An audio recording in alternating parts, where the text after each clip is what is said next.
The mics are on. Yes. Oh, mine gone off now. It's on. It's on. Hi, my name is Renee. Welcome to Fireside Chat. Today I'll be your host. I have Tulu here with me, and we're going to be speaking about how to navigate a toxic workplace.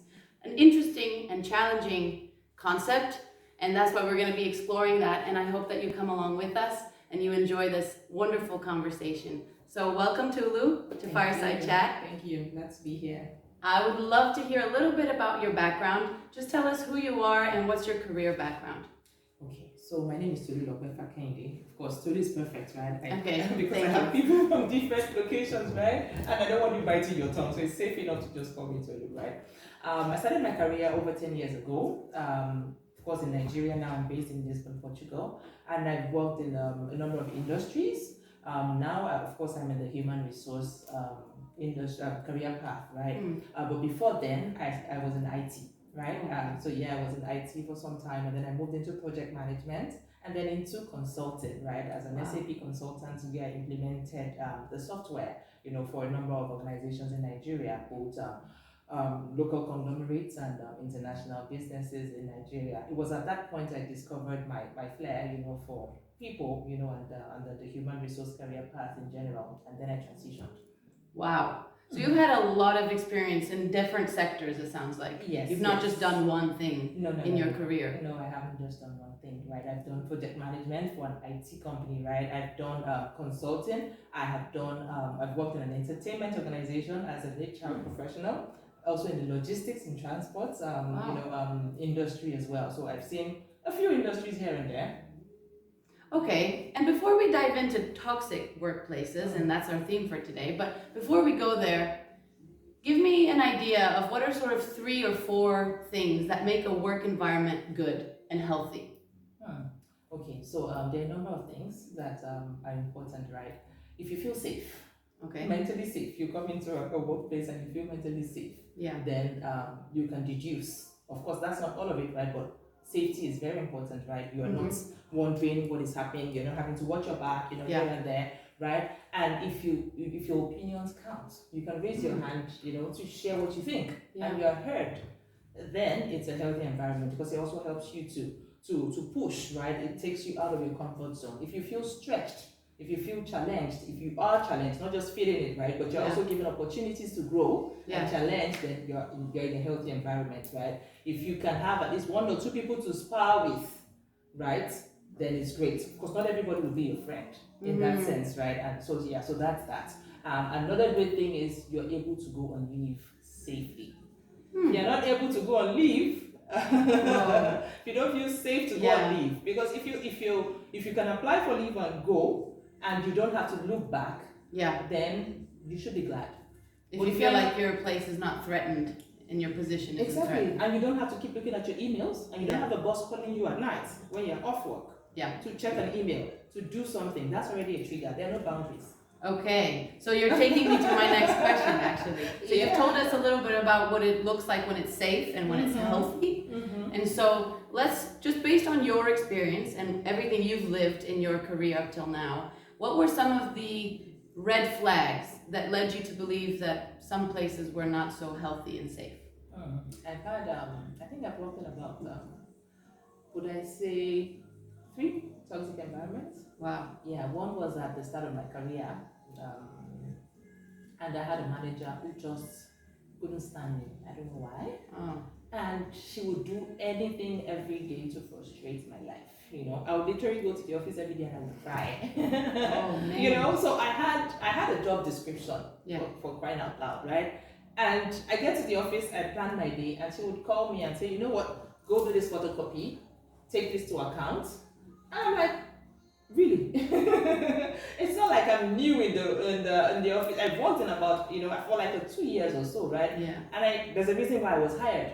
So why would you just, toss me around like this, I get back and then you're telling me, no, this photocopy, go do another one, or go ask for this for somebody. And I come back and it's like, are you thinking? Are you all right? What's the problem with you? And those kind of harsh words. Yeah. And sometimes I'm not just the only one in the room with her. Yeah. So if I was alone, it still hurts, right? But then in front of people, then it becomes a major problem. Yes. Right. So yeah, and that really hampered my belief in myself, for the period while I was working with her. Yeah. Absolutely. You start to doubt yourself. Exactly. You start to doubt your own qualities, your own abilities. Exactly. But really, it's just that negative talk that is happening every single day. Exactly. So that negative talk coming from a superior, that's definitely a red flag. That is it. That is a red flag. Are there other things that you can identify as red flags? Of course. When there are too many rules. Too many rules. Yeah. I worked in a particular place for 3 weeks. Oh, wow. That was very interesting. The first day I got into the environment, I knew I was off. Oh. You couldn't walk around when it's not break. Okay. You can't have like a cup of tea on your table. You can't chew gum. Okay. You can't snack at your desk. Right. And if you need to go out of the building, you need to clock in and clock out. If you spend more than maybe 5 minutes or something, then you'll be queried. And if you spend a few minutes past your lunchtime, then you'll be taken out of your salary. If you need to snack or eat something out of your working hours, sometimes I was told that I need to go into a car of a colleague, then I slide down, because if the MD is passing by and she sees me, then it will be a problem. No. So I had to slide that down doesn't sound and right. sneak and do stuff, I can't snack, I can't, and then she comes and she's looking into the screens everywhere. So it was really controlling. Yeah, it was really bad. Yeah. And that was when I just started my HR career. So you can imagine, I was like, how would I be HR in this environment? Yeah. What am I going to advise the management? What exactly am I going to do differently? Yes. But thankfully I could only spend 3 weeks. Another organization came calling and I ran. Yes. Yes. I can understand that for sure. So just having this controlled environment where there's too many rules, where you don't even have access to basic rights and things like breaks and food, no trust. That's an interesting point. Yeah. A place where there's no trust is not a healthy place. Yeah. Okay, so tell me one thing. So it sounds like you have had experience dealing with these toxic environments, but now sometimes you have the opportunity to leave work after 3 weeks and you can tell, this is not for me, this is not a good place, I need to leave. And honestly, I'm being honest with you, if it was me, I would want to run as well. I would want to get out of there. But that's not the case. You can't just keep doing that throughout your career, right? You can't just keep running from job to job, from company to company. So how is it that we can learn a few things about navigating that? How do you stay in a place? Or how do you make change in a place that is so unhealthy and toxic? Yeah, so that is very tricky, right? I think staying or leaving depends on really the context and what your values are. Yeah. And what your goals are. Right. Really. Because I've worked in, like I mentioned, I've worked in one of the places. I stayed 3 weeks. I left because I got another opportunity. Okay. I probably wouldn't have left if I didn't get an opportunity, right? The first one I spoke about when I was still earlier in my career, right? That one, I didn't leave immediately. I was still there for about 6 or 8 months. Okay. Right? So it wasn't immediate, right? But it was at a point where it was really working against my faith. Because I had to lie, I had to strategize lying on a consistent basis. So you can imagine, I was a children's church teacher. In fact, I was the head of children's church at the time. And I would go to church and I would be like, you know what, do this, do that. God does that. God loves you. God wants you to do this and do that. And I'm going to the office on Monday. I'm already crying. I'm already strategizing the lies that I would give clients, because I was a project officer. The sales guys would go sell stuff, and then they come back and tell the client that we'll deliver in 2 weeks. And the device won't even arrive Nigeria in 3 months. Wow. So I had to devise a strategy. For lying. Yeah. Just to keep your job. Yeah. I had to engage, we can't lose the customer, they already signed a contract. So I had to keep telling them, you know what, it's actually stuck, the engineer was on his way, maybe he had an accident. All sort of really ridiculous things. So it got to a point I said, you know what, cut. I'm done. Yeah. I didn't have another job at that point. But I couldn't go further because my peace was lost. Yeah. So that one, I'm not going to stay. Yes. Right? Because that was off. That was one, right? The other one I left because I had an option, right? The third one, I didn't leave, but things changed. Yeah. Yeah. So that I think was an interesting one for me. Because I got a new role. I was new in leadership at the workplace, right? And I had colleagues who were really pessimistic, right?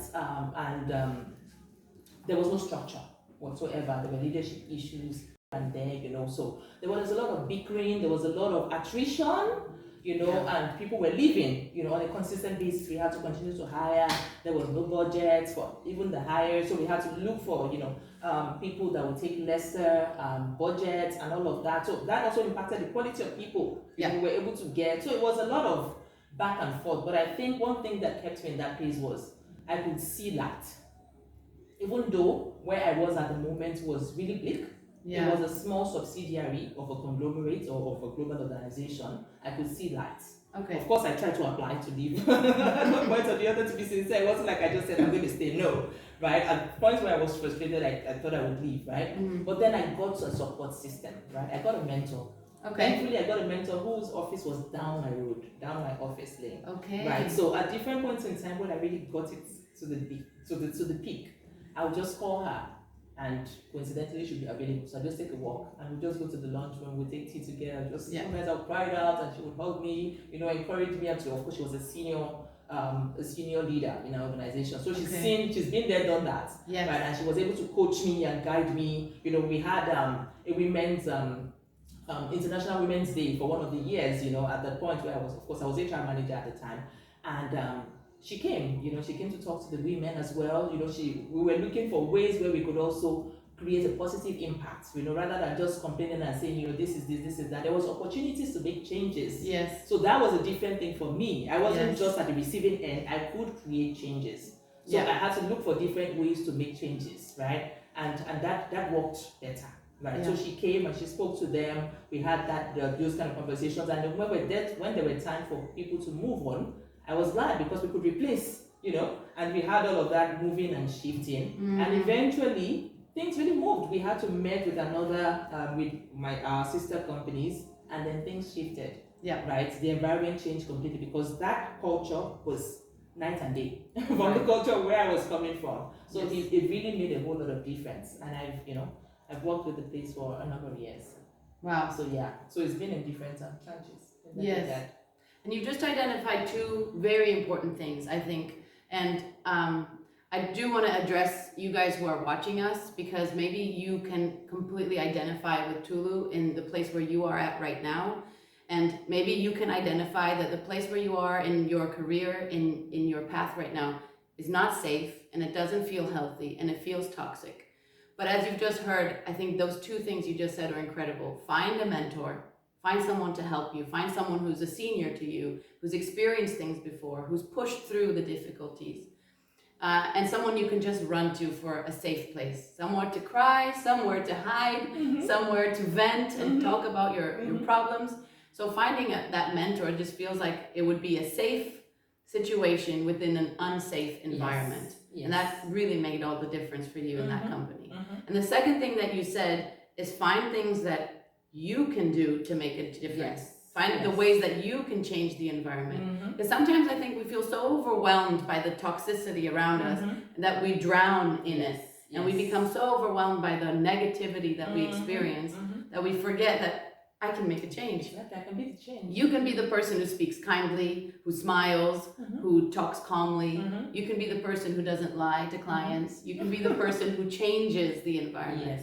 Yes. So I think those are two really incredible things that you've just brought up. Correct. Yeah. So tell me a little bit about, you've just mentioned it, but I'd love to hear about how is it that working in those places affected you as a person in other areas of your life? Because we are not just career people. We are not just business women or businessmen. We are mothers. We are husbands, wives, fathers. So how is it that working in those places changed you as a person? Yeah, so I think it changed me a lot because it also got me to reflect. At some points, I would be like, I'm the best, in this space. You also begin to have that self-righteous thoughts that, all these guys, they're just so comfortable lying and all that. But I at some point, I looked at it and I'm like, you know what, I'm also not perfect. I also have my shortcomings. Because I'm speaking about toxic environments, I had to also ask myself, how am I also contributing to it? What am I doing, that is adding to this? Because I'm not perfect. The moment I think that I'm perfect, then there's a problem. Because no one really is, right? Yeah. So that got me thinking, and it helped me to also look intricately to myself to see the things I could also change in myself. As much as I'm thinking to change the environment, I also need to pay attention to myself, right? In that sense, right? I can't give what I don't have, right? I need to have it before I can give it. If I need positivity, I also need to ooze it out, then I can give it out, right? So yeah, so that one. And then it also impacted the way I perceive people. Because I spoke about the first leader that I had, right? Who would always make me cry and say harsh words to me. I over time realized that people would always act based on where they are at. They would act based on where they are at the moment, right? She possibly was going through a rough time. And who could she vent it on? More than a team member, a young team member who was married. And just I got married when I joined the organization and all of that. Maybe I was shining my wedding ring too much as well in her eyes because she wasn't, and she was way older than me. So maybe there were some things I also did unconsciously that I didn't realize, right? That triggered some things. But it just made me think that people sometimes they do some of these things unconsciously. It's not like they really want to, but it's their state of mind. So if I'm able to create my own spark, my own positivity, and bring a ray of hope, it just may impact them. Some of them are not ready to change. But those who are ready to change will turn a new leaf, right? But I need to be conscious of how I come across as an individual as well. What impact, what difference am I making, right? Because I had those kind of experiences in leadership, I made up my mind that I'm going to be a different leader. So if you encounter me as a leader, you won't just encounter me leading you in the business or in your job description or on the work, but you will be impacted holistically because you're a holistic human being. So we're going to be engaging and utilizing the moments together to spark hope. The goal is not that we come across one another and you feel worse off, living. Except, of course, some people are they're interested in their own ways, right? I've had situations as a leader where I've had to let go of people, right? Because they just won't work and they're not even willing to be self-aware. That's not what I'm talking about. I'm talking about people who have come a long way and they're dealing with issues, and they're willing to change, right? So I've made up my mind to say, you know what, I'm going to create that positive environment. I'm going to create a trusted environment in my own space. I may not be able to do it for the business as a whole or for the whole world, right? But I'll ensure that everyone I come in contact with, will feel better, that you feel better, right? And I'm going to leave them in a better way. So if I'm leading you today and I leave you, I want to look back and see that you're a better version of yourself while we were together. And that's one thing that I'm determined to do, to do differently. And I'm doing that on a daily basis, doing my best, right? Of course. To do that. I'm also not, I'm a work in progress in that sense, but that is one thing that I've determined to do. Absolutely. To make an impact with the people you're coming across. Even if it's not changing the entire DNA of that corporation. But it's changing the people you've interacted with. Within my the niche. Clients you called, the clients you emailed, the people you've spoken to, they've been impacted by that positivity, by that good energy, by that good testimony. So that's really, really, really good. And I just want to speak on how you said that these experiences, the negative ones, have helped you to perceive people different. It's reminding me of an expression that we use a lot that says, hurt people hurt people. And so many times we can just be, oh, my boss and my colleagues, and we get so angry at them for the way they treat us. But there might be hurt people hurting people. And so that's amazing that you've learned that lesson. It's made you more compassionate, it's made you more patient, it's made you just a better human, loving other humans. Even if they really hurt you and really mistreat you, which I'm sure has been the case so many times. It's difficult to love that, right? Absolutely. I want you to talk a little bit about, and you've just mentioned it, but I think so many times we feel when we are in a business and we are just one more team member. We're not directors, we're not seniors. And so we often think the word leadership has to do with just those people. We think that just the senior or just the boss or just the director is the leader. How is it that we can be leaders within our companies? How is it that we can have an attitude of leadership even though we're just a regular one more team member? I love this topic a lot. I'm sure if you meet my team members, they will tell you that. There's this book I read. I think we did like a book review on one of the graduate training sessions I attended, in my early days. And the title was, "You don't need a title to be a leader." And that struck me a lot. That's great. Right, that I can make a difference no matter where I am. It's about influence. It's about how I see myself. It's about the value that I carry. Do I even know what value I carry? Do I know who I am? If I'm able to identify who I am and the value that I carry, then I know that I can make a difference. So I don't need that title. It's not until I become the audit manager before I can influence somebody to get things done in the audit department. If I have to work with you, I need to figure out a way, to influence you to get things done with the big picture in mind. So I think it's a lot of influencing, it's a lot of seeing the big picture, it's a lot of seeing how my role impacts the business success. Then I would think differently. I wouldn't see myself as just another HR colleague. I wouldn't see myself in just my role and just boxed in my job description. Because there's much more to me. Yes. There's much more solution that I can bring. So I would see myself from a place of my passion, from a place of my strength, from a place of my can do, and my positivity. How do I bring it to light? If I'm seeing a gap beyond my role, how do I address it? Do I just close my eyes and let it go? No, because that wouldn't be an ownership mindset for me. It's also having that ownership mindset. Coming from the place of how would the owner see it? How would the CEO, if I were the CEO of this organization, how would I treat this task that I'm handling? So it even starts from ensuring excellence in the role that I play. Before I even say I want to do something in another position, right? I need to ensure that I'm doing excellently well in my current role. Then I can look for that. But the current task that I have, that have been assigned to me, what am I doing about it? How excellently am I delivering it? How am I taking it a notch higher? John Maxwell said something that if you are given a responsibility, right? The floor is the normal responsibility that you're given, but you need to deliver the ceiling. You need to always exceed expectation. So that is the goal. So for every responsibility, for everything that I'm handling, I need to ensure that I exceed expectation. And that's how it begins. That's how I lead myself.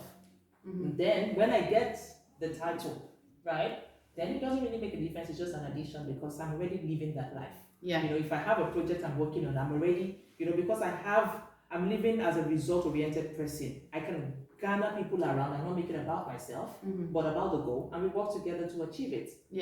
Because I'm also about them, right? I'm not thinking about how I'm going to surpass everyone. That's another problem, right? Everybody wants to just, climb on people and hit it. Want to be the first, you want to be, but it's not always like that. So it's about us having the end goal in mind and beginning with the ones that you have to do. Make a difference in your current role, then you can extend it. If you notice a gap, talk about it. Share your views, talk about your suggestions, but it also depends on how you go about it. I think if we still have the time, I can talk about one experience I had in another of my workplaces, right? So as much as we say talk about it, if you see gaps, you also need to be wise about it. You need to observe the environment. You need to understand the personalities. Personality that you have and the personalities of your leader, and the people around. Then you'll be able to understand how they work and why they do things the way they do things. So that example, I got into that new space. I was fired up like a new employee that I was smart like that. So I started observing that first week. I wrote out the list of the things that were not working in that place, and then I took it to the head of HR. And I was like, what?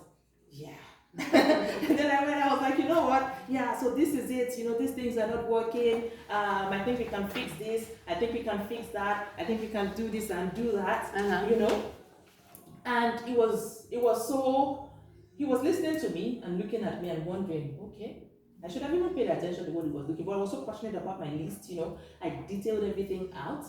And at the end of the day, he was like, are you done?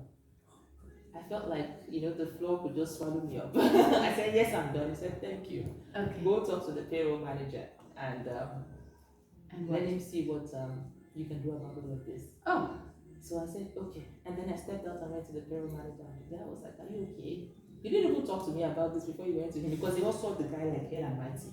Nobody could approach him and all that. And you went straight to the top. And I went like, talk to the top when you need solutions, right?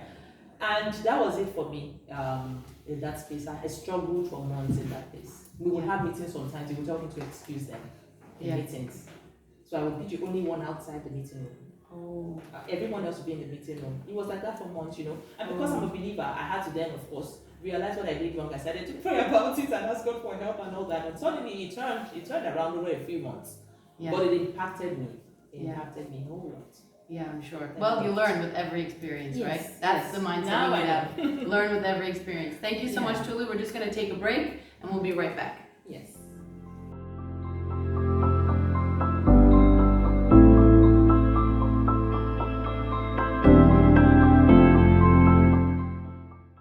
Everybody, welcome back to Fireside Chat. I'm Renee and I'm here with Tulu. We've been talking about how to navigate a toxic workplace. And not just how to navigate it, but how to do something about it, how to change the environment where you work. So we talked a lot already about how to identify a toxic workplace. What are the signs or the red flags that you're not in a healthy and safe place? We've talked about how to make a change where you are, because sometimes we're not able to leave that environment. So we can't just run around from job to job and be quitting all the time. And so one of the things that I wanted to ask you as we draw close to our conversation is, how do you stop yourself just from keep running? So what is perseverance for you? What does that look like for you in the workplace? How do you persevere? How do you endure, not endure abuse, and I'm not saying to put up with bad things, but how do you endure to have longevity in your career? I think since not all workplaces are bad, right, it's also important that we're also strategic in our job searches. Right, so it's important that we go through reviews. Now we have a lot of reviews. We have on Glassdoors and all of this, right, where you have employees, talk about, if it's one or two people, maybe they just, it's just, they hate, statement. But if it's a lot of people, saying the same thing, then you just want to really be sure, right? Or even before going in, if you have a friend or a sincere friend, because some people won't tell you. They'll just be like, oh yeah, it's nice, and then you see them leaving the next month. True. But it's important to make findings before you join, right? But sometimes you make findings and all of that, and it still, ends up with that, right? So that is aside. But the thing is, like I mentioned earlier, you need to be able to understand what exactly are your non-negotiables. Yeah. Right? So if my peace is not negotiable, right? My faith, anything that would jeopardize my faith is not negotiable. So if I get to a place and it's already against those things that I really value and treasure, right? Then I'm already planning my exit from day one. Right. I may not leave that first day, but I'm planning my exit. I know that, okay, I'm not going to spend more than 1 year here if I eventually do, right? Yes. Yeah, because also for my CV, and my credibility in that sense, right? Yeah. So, but like I mentioned, in one of those places, I could see the light. Yes.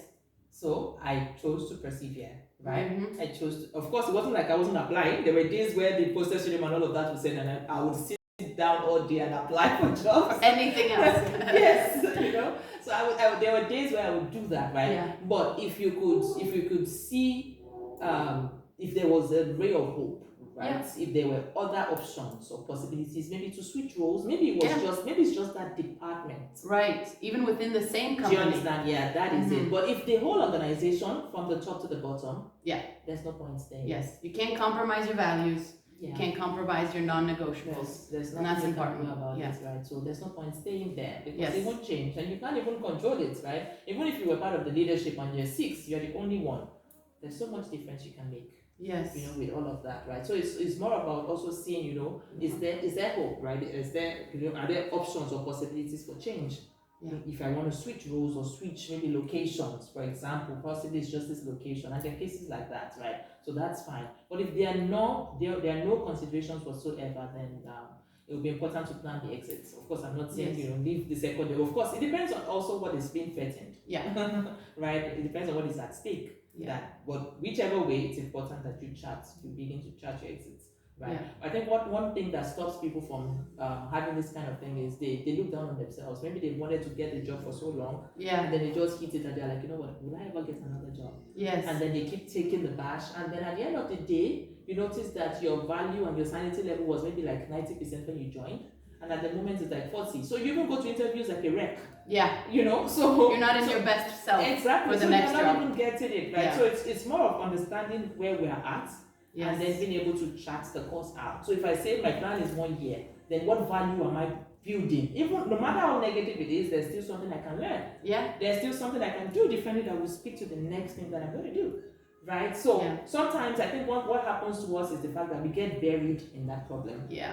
So as much as it's a negative environment, there's still some positivity that you can get. There's a skill that you can build. Yes. There's still something you can do that will help you as a person and also the next organization that you will go into. So it's more of seeing it that. So if I chat says, okay, I'll be here for 1 year. So what skills would I be able to build so that my value would have increased even when I'm living here? Yeah. Right? I need to be strategic about it because my career and my life is also that important that I should have a strategy. I should have a vision for it and have a plan, and not just leave it to chance. In that sense. So no, we have to be intentional. Absolutely. Yes, exactly. So even if you're not perhaps in the best work environment right now, it's not your favorite job, it's not your favorite role, you can still use that time to think of your future, to plan something different, to make yourself grow in your personality, in your leadership skills, in your abilities, so that you are ready for that next place. Because if you're always at that, I'm no good mentality, and I'm just gonna stay with what the environment is, and I will blend in and conform, you're actually not making yourself any better for the next place. Exactly. I need to feed the family, I need to make ends meet. It's not so much about that.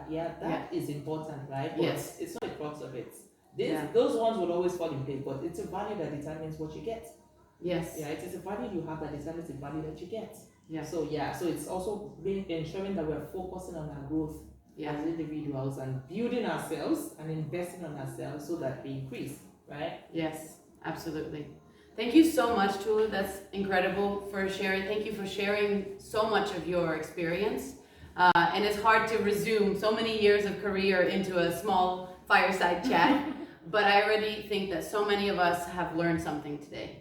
And if not, we're at least encouraged by you, encouraged by your story. I thank you for sharing some nuggets of wisdom with us. Thank you. And I hope that all of you guys have been really encouraged because navigating a toxic workplace is not easy. And it takes a lot of patience, a lot of love, a lot of self-awareness as well. But I just hope that you've been encouraged, that you've learned something today. Thank you for joining us and giving us your time. And I hope that you can go and make a change, make an impact where you are, and see that growth happening in your life. So thank you for joining us. Thank you.